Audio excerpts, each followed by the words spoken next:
À 26 ans, tu as créé donc la première émission TV sur l'art qui se nomme donc La Semaine de l'Art sur LCI. Ça ne vous a pas échappé, le monde de l'art est plein de rebondissements, de frictions même parfois. Les chiffres, les tendances, les coups de mou ou les indiscrétions sont dans les anecdotes. En gros, tu mets en avant l'histoire de l'art. Effectivement, une émission consacrée à l'histoire de l'art.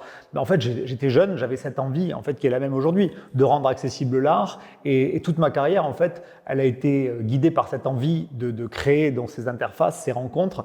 Et c'est juste les moyens qui ont changé. J'étais stagiaire chez LCI. Et je sentais qu'il y avait ce besoin de communiquer et d'amener un public vers un sujet qui n'était pas traité dans les médias. Je voyais que tous les musées étaient remplis, il y avait une vraie demande. En France, on est le pays de l'exception culturelle. Il y a un public pour ça. Et en revanche, à la télé, il n'y avait rien. Tu as senti un créneau en fait. J'ai senti un créneau et puis surtout, il y avait cette véritable envie. Et donc oui, j'ai créé cette émission sur LCI qui a donné naissance à plus de 100 numéros et des rencontres avec des artistes.